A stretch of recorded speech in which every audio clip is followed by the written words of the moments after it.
കൊച്ചി വടുതലയിൽ ദമ്പതികളെ തീ കൊളുത്തി കൊലപ്പെടുത്താൻ ശ്രമം. അയൽവാസി വില്യമാണ് പെട്രോൾ ഒഴിച്ച് തീ കൊളുത്തിയത്. ഗുരുതരമായി പൊള്ളലേറ്റ വടുതല സ്വദേശി ക്രിസ്റ്റഫറിനെയും ഭാര്യ മേരിയെയും ആശുപത്രിയിൽ പ്രവേശിപ്പിച്ചു. ആക്രമണത്തിന് ശേഷം വില്യം തൂങ്ങി മരിച്ചു.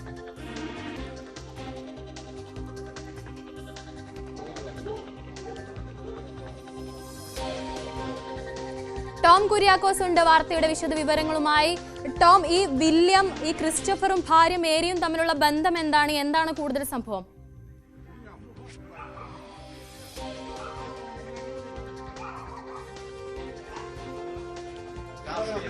ഇത് രാത്രി 8 മണിക്കാണ് സംഭവം ഉണ്ടായത്. വടുതല ഫ്രീഡം നഗറാണ്. ഇത് ഈ സ്ഥലത്താണ് ഞാനിപ്പോൾ നിൽക്കുന്ന ഈ സ്ഥലത്താണ് ഈ ദമ്പതികളെ തീകൊളുത്തി കൊലപ്പെടുത്താൻ ശ്രമിച്ചത്. അതായത് ഈ ദമ്പതികൾ ക്രിസ്റ്റഫറും മേരിയും അവർ സഞ്ചരിച്ച വാഹനമാണിത്. നമുക്കറിയാം, തീ കത്തി ഭാഗികമായി നശിച്ച നിലയിലാണ് ഈ സ്കൂട്ടർ ഇപ്പോൾ നിൽക്കുന്നത്. ഈ വാഹനത്തിൽ ഇവർ പള്ളിപ്പെരുന്നാൾ കഴിഞ്ഞ് വീട്ടിലേക്ക് വരികയായിരുന്നു. ഇതാണ്, അതായത് ഞാനിപ്പോൾ നിൽക്കുന്ന ഇതാണ് ഈ കൊലപ്പെടുത്തിയ ആളുടെ, കൊലയാളിയുടെ വീടിതാണ്. ഇതിന് തൊട്ട് പുറകിലാണ് ഈ കൊല്ലപ്പെട്ട ക്രിസ്റ്റഫറുടെയും മേരിയുടെയും വീട്. അതായത് ഈ വീട്ടിൽ നിന്നും 2 വീടിന് തൊട്ടു പിന്നിലാണ് ഈ കൊലപ്പെടുത്താൻ, അതായത് തീ പൊള്ളലേറ്റ ആളുകളുടെ 2 പേരുടെയും വീട്. അതാണ്, അതായത് ഇരുവരും തമ്മിൽ, ഈ 2 കുടുംബങ്ങളും തമ്മിൽ കുറെ നാളുകളായി പ്രശ്നങ്ങൾ ഉണ്ടായിരുന്നു. അത് അയൽത്തർക്കം ഉണ്ടായിരുന്നു. ഈ അയൽത്തർക്കത്തെ തുടർന്ന് കുറെ നാളുകളായി ഇവർ തമ്മിൽ പ്രശ്നങ്ങളൊക്കെ നിലനിൽക്കുകയാണ്. അതേ തുടർന്നാണ് തീ കൊളുത്തി കൊലപ്പെടുത്താൻ ശ്രമിക്കുന്നത്. അതായത് പള്ളിപ്പെരുന്നാൾ കഴിഞ്ഞ് ക്രിസ്റ്റഫറും മേരിയും ഈ സ്കൂട്ടറിൽ ഈ സ്ഥലത്തേക്ക്, വീട്ടിലേക്ക് വരുന്ന വഴി ഇവരെ തടയുകയാണ്. വില്യം ഇവരെ തടയുന്നു. അങ്ങനെ വില്യം തടഞ്ഞു എവിടേക്കാണ് പോയതെന്ന് ചോദിച്ച് ഇവരുടെ ദേഹത്തേക്ക് മണ്ണെണ്ണ ഒഴിച്ച് അതേ തുടർന്ന് പിന്നീട് ദേഹത്തേക്ക് തീ കൊളുത്തുകയാണ് ചെയ്തത്.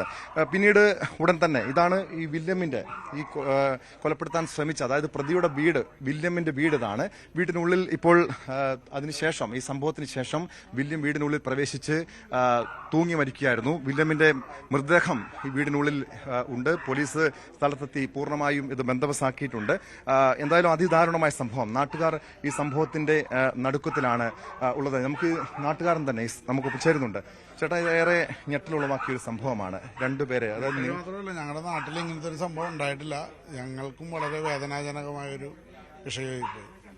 ഞാൻ സംഭവം നടക്കുമ്പോൾ ഞാൻ വീട്ടിലുണ്ടായിരുന്നു. അപ്പോൾ ഈ ഒച്ച കേട്ട് ഞാൻ വന്നപ്പോൾ ഈ സ്കൂട്ടർ കത്തി നിൽക്കണ ആളുകളുടെ കരച്ചിലും ബഹളമൊക്കെ ആയിരുന്നു.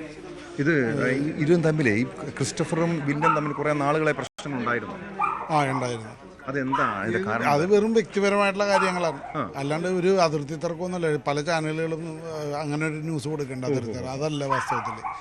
അതെന്ന് വെച്ചാൽ ഈ വില്യംസ് ഒറ്റയ്ക്ക് ജീവിക്കണമല്ല, അവിവാഹിതനാണ്. അപ്പോൾ ഇവിടെ നിൽക്കും, ഒരു ഫാമിലി പോകുമ്പോൾ എന്തെങ്കിലും നോക്കി. അത് ഇവരോട് മാത്രമുള്ള വിരോധമാണ്.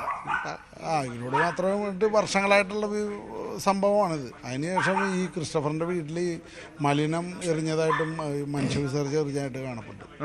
അതാണ് ഇവർ തമ്മിൽ തർക്കം കൂടുതലായത്. അപ്പോൾ CCTV വെച്ചു. CCTV വെച്ചപ്പോൾ ഈ വീടിൻ്റെ നേരെയായി. അപ്പോൾ അത് വില്യംസിന് കുറച്ചുകൂടി ബുദ്ധിമുട്ടുണ്ടാക്കി.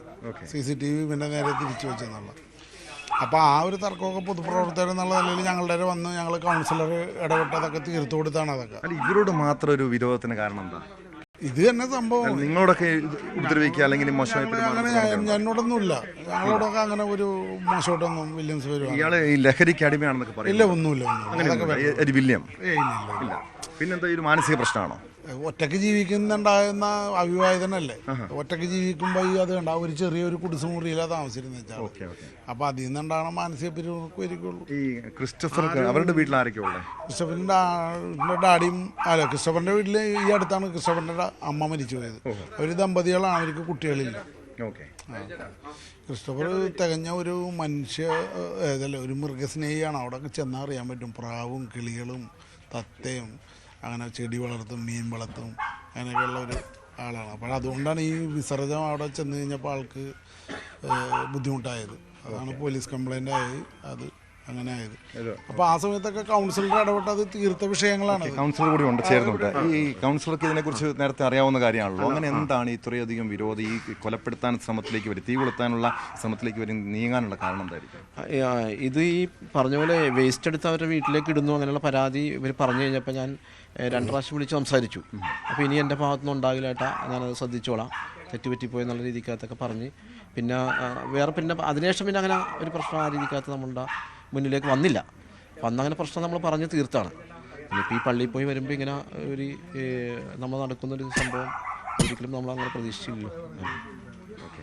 ഇത് ഇവരുടെ ഇപ്പോൾ ആരോഗ്യനില എങ്ങനെയുണ്ട്? കാരണം ഒരു 50% പൊള്ളലേറ്റെന്ന് പറയുന്നുണ്ടല്ലോ. ഈ ചേട്ടന് 50%-ലധികം പൊള്ളലേറ്റുണ്ട്. ചേച്ചിക്കും ഈ പറഞ്ഞ പോലെ തന്നെ അത്ര ആയിട്ടില്ലെങ്കിൽ പോലും ഇത്തിരി മോശപ്പെട്ട അവസ്ഥയിലാണെന്ന് പറഞ്ഞു. ഓക്കെ, പോലീസ് നടപടി എങ്ങനെ സ്വീകരിച്ചു? പോലീസ് വളരെ വേഗത്തിൽ പോലീസ് ഇവിടെ എത്തി.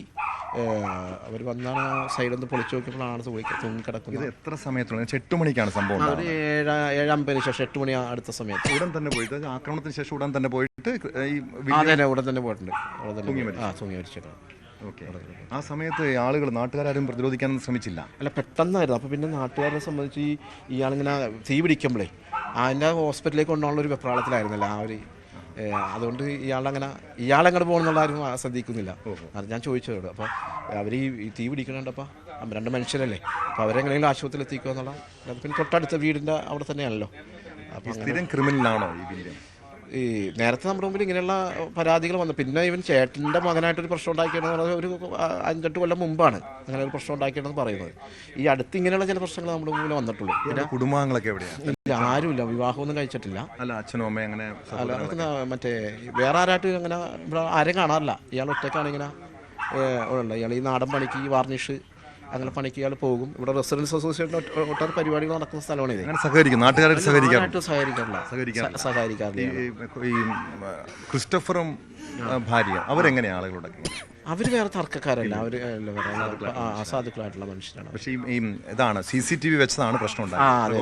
അതായിരിക്കും. കാരണം ഈ വേസ്റ്റ് എറിയുന്ന പ്രശ്നം വന്നു കഴിഞ്ഞപ്പോൾ സ്വാഭാവികമായിട്ട് അതൊരു തെളിവായിട്ട് വരണമല്ലോ.